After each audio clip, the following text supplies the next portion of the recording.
Hello दोस्तों, welcome back to my new video. सबसे पहले डिस्क्लेमर देना चाहूँगा कि इस वीडियो को प्योरली एजुकेशनल पर्पस के लिए ही रिकॉर्ड कर रहा हूँ। मैं कोई भी बाई या सेल का रिकमेंडेशन इस वीडियो के माध्यम से मैं आप लोगों को नहीं दे रहा हूँ। अब देखिए, आज इस वीडियो में कुछ ऐसे स्टॉक्स के बारे में मैं बात करूंगा जिनमें लोगों ने अच्छा खासा इन्वेस्टमेंट कर रखा है। कई लोगों के पोर्टफोलियो में भी ये स्टॉक्स एडेड हैं एंड अभी के टाइम पे ये एक एक्सट्रीम बियरिश पैटर्न क्रिएट कर रहे हैं। नो डाउट बीच बीच में अनसर्टेनिटी के चलते सडन से बाइंग स्पाइक्स ज़रूर देखने को मिल रहे हैं, बट बहुत सारे लोग वहाँ पे ट्रैप हो रहे हैं। तो अल्टीमेटली मेजर ओवरव्यू इन सारे स्टॉक्स का जानना आप लोगों को बहुत ज़रूरी है, क्योंकि देखिए शॉर्ट टर्म में आपको दिखेगा कि स्टॉक नीचे गिर रहा है, फिर अगेन ऊपर उठ रहा है, फिर नीचे गिर रहा है, फिर अगेन ऊपर उठ रहा है। बट लॉन्गर टाइम फ्रेम में आप देखोगे तो at the end stock XYZ 600 के लेवल से गिरता हुआ 400 के लेवल पे आ गया। अब छोटे टाइम फ्रेम में आपको बीच बीच में बाइंग स्पाइक्स दिख रहे हैं, but at the end stock तो नीचे की ओर गिर रहा है, तो अल्टीमेटली लॉस तो हमारा होगा। तो इसीलिए आप ये चीज़ ध्यान दीजिए कि स्टॉक में सडन बाइंग स्पाइक से हमें बचना है। एक्चुअल वे में जब स्टॉक रिवर्सल पैटर्न क्रिएट करेगा तब जाके एक्चुअल में स्टॉक्स में बाइंग स्टार्ट होना चाहिए हम लोग के द्वारा। तो चलिए 4 स्टॉक्स के बारे में हम लोग बात करते हैं।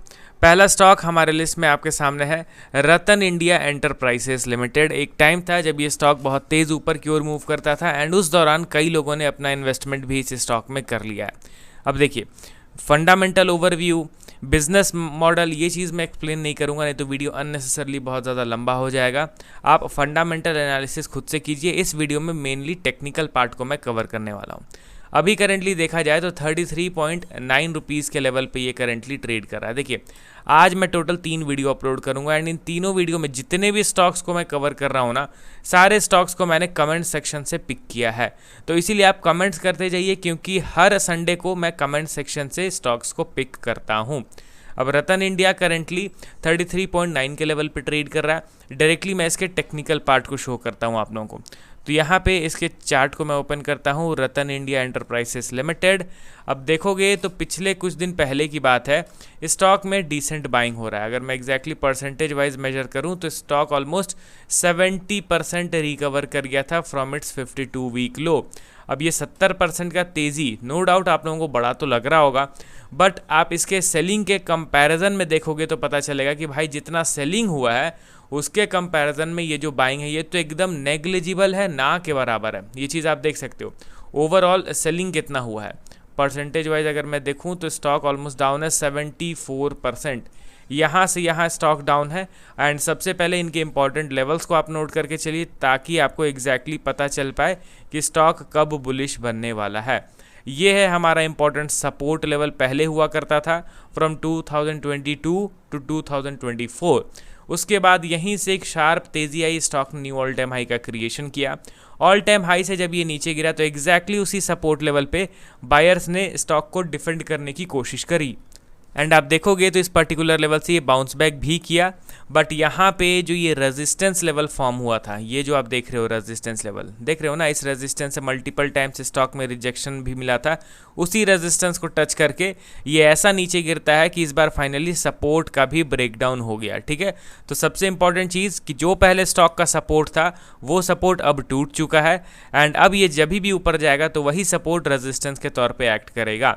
एंड करेंटली अगर देखा जाए तो उसी रेजिस्टेंस लेवल पे समहाउ अगेन यहाँ पे एक बेयरिश पैटर्न क्रिएट होता हुआ दिखाई दे रहा है। यहाँ से ये ऊपर गया, टॉप लेवल से सेलिंग, फिर ऊपर गया, फिर अगेन टॉप लेवल से सेलिंग। ये सारी चीज़ें, ये बेयरिशनेस कहाँ पे दिख रहा है? रेजिस्टेंस लेवल पे दिख रहा है।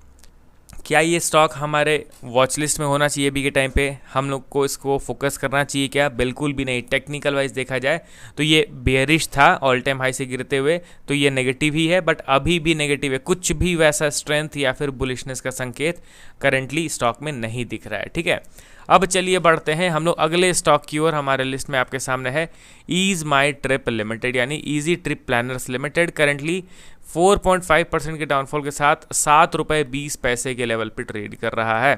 बीच में इस स्टॉक में भी सडन से बाइंग आया, उस दौरान भी मैं कंटिन्यूसली वीडियो अपलोड कर रहा था कि ये ट्रैप है, बचना है इसे।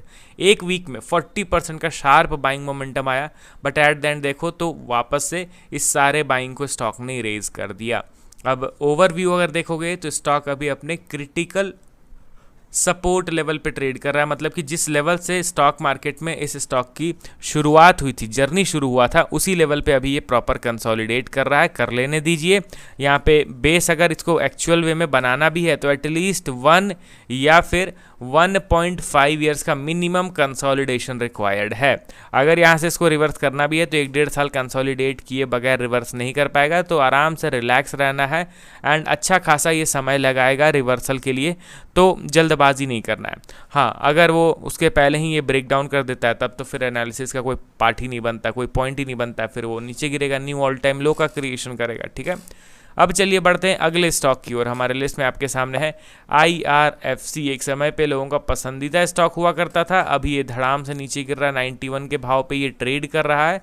एंड अगर आप इसके वैल्यूएशन के चार्ट को देखोगे तो अच्छा खासा वैल्यूएशन डिक्लाइन कर रहा है। देखिए दोस्तों, यही साइकिल है स्टॉक्स के मूवमेंट का।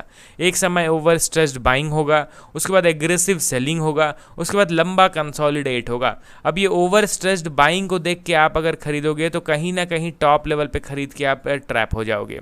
एंड यहाँ पे आप गिरते हुए भी खरीदोगे तो भी ट्रैप हो जाओगे, क्योंकि ये स्टॉक कहाँ जाके नीचे गिरेगा ये कोई नहीं बता सकता है।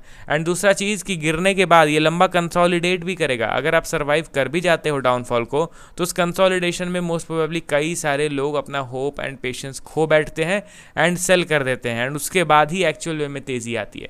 तो इसीलिए अननेसेसरली होल्ड करने से बेहतर है कि डाउन फेज पार हो जाने दिया जाए, स्टॉक्स का साइडवेज मोमेंटम पार हो जाने दिया जाए, उसके बाद जब तेज़ी की शुरुआत हो रही होगी तब जाके हम लोग स्टॉक्स में बाइंग करेंगे, तो वो ज़्यादा सही रहेगा ना।